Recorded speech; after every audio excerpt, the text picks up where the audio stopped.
Vamos entonces ya acabando con este tema, pero nos quedan dos platos fuertes aquí todavía, ¿eh? Don Juan Manuel con su obra El Conde Lucanor. Vale, don Juan Manuel dice, escribió, entre otras obras, El Conde Lucanor, un libro dentro de la tradición de los Exempla. La tradición de los Exempla, como su propio nombre indica, va de poner ejemplos.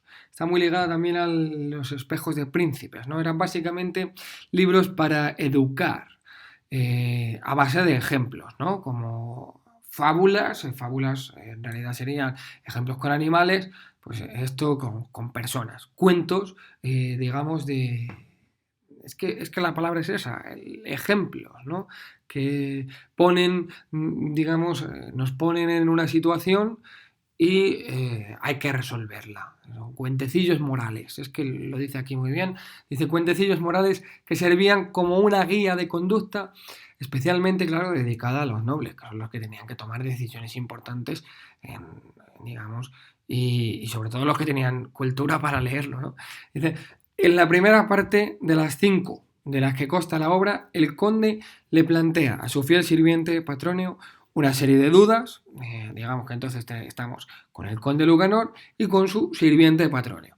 El conde pues, le plantea dudas, digamos, y Patronio, que es el sabio, le cuenta historias que le resuelvan o que le ayuden a resolver mediante un poquito de reflexión y de ejemplo, como decíamos, pues esas dudas, ¿no?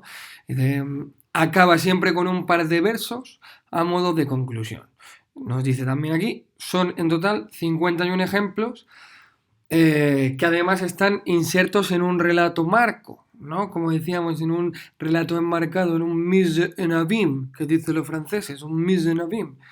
Eh, lo veremos también en clase un poquito más detallado esto. Dice, es algo característico de la Edad Media.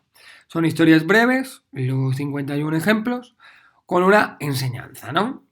Y los temas, pues un poco los que podéis imaginar. Temas morales, el amor, el odio, que no te lleva a nada bueno, el mantenimiento y el aumento de la honra, la deshonra, ¿no?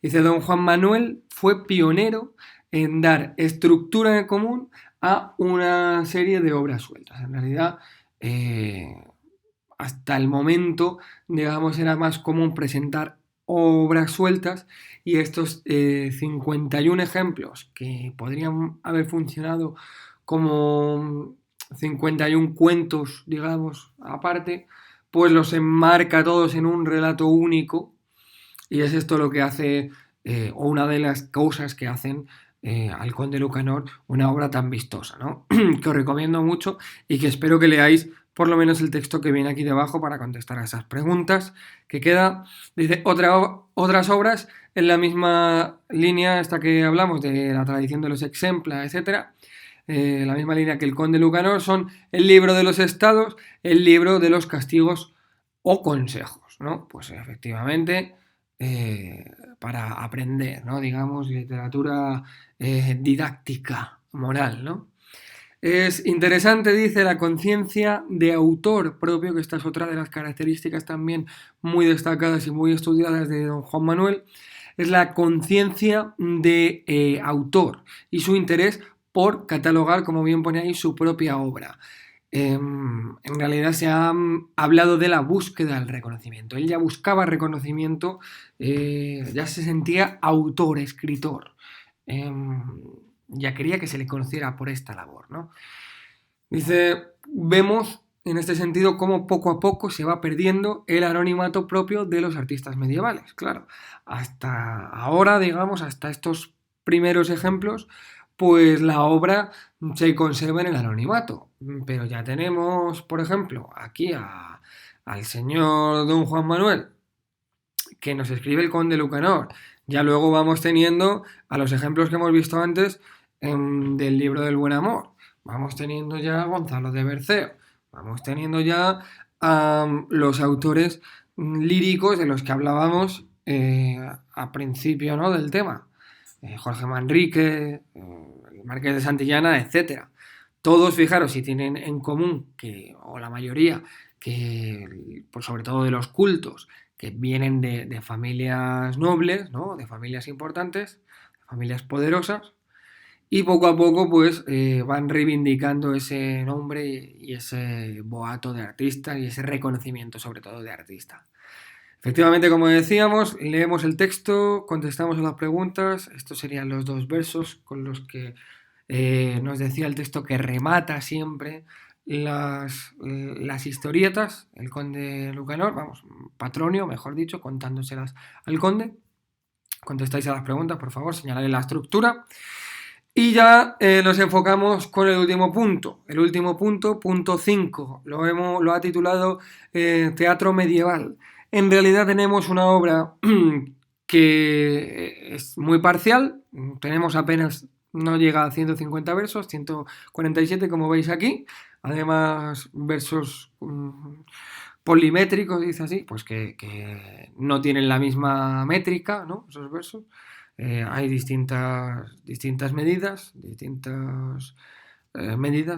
metrosilábicos, digamos, una vez más, anisosilabismo, ¿no? Esa característica, anisosilabismo, que los versos no tienen el mismo número de sílabas.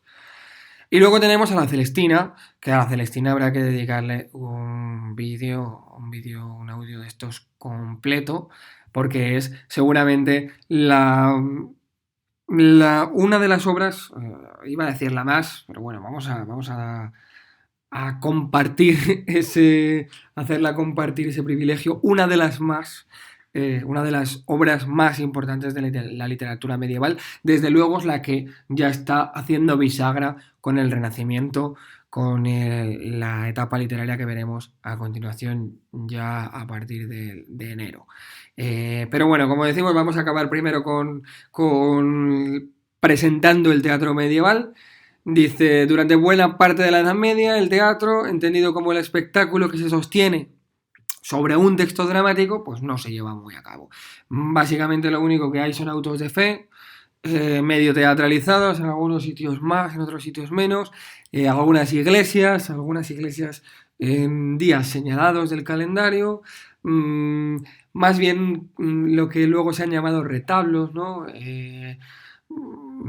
Escenas con poco texto, personajes tipo, improvisaciones o sin texto directamente, o representando pues el Belén, por ejemplo. Uno hace de niño Jesús, otro de ángel, pero básicamente un Belén viviente, ¿no? Sin mucho texto, etcétera. Eso es lo que llamaban en el teatro medieval retablo y que luego pasará a la tradición renacentista y se desarrollará muchísimo más, claro, durante el barroco e incluso la escultura, pero eso ya es otro tema y un asunto muy complejo. Básicamente nos dice el único fragmento teatral que conservamos aquí anterior al siglo XV, es decir, en lo que es lo que llamamos la Edad Media pura y dura, digamos. Solamente nos ha llegado lo que llamamos el auto de los Reyes Magos, auto, que es la misma palabra que da acto después, de los Reyes Magos. Dice, es una pieza dramática que se escribió probablemente durante el siglo XII, 147 versos polimétricos, como decíamos antes, un texto desde luego incompleto, lo que nos ha llegado, escrito como si fuera además todo seguido, en prosa, que sabemos que es verso en realidad porque tiene rima, o intenta tener rima, no sabría muy bien cómo describirlo exactamente porque habría que leerlo, estaría bien leerlo en clase, desde luego, lo buscamos en la Cervantes virtual, creo que está editado digitalmente por si lo queréis echar un vistazo. Dice, en el acto aparecen los tres reyes magos, que serían los sabios astrónomos, ¿no? Ya hemos hablado de esto algunas veces en clase, la religión ligada con la astronomía. Y dice, la obra toma elementos de la tradición y los mezcla con otros de creación parece que ser que propia.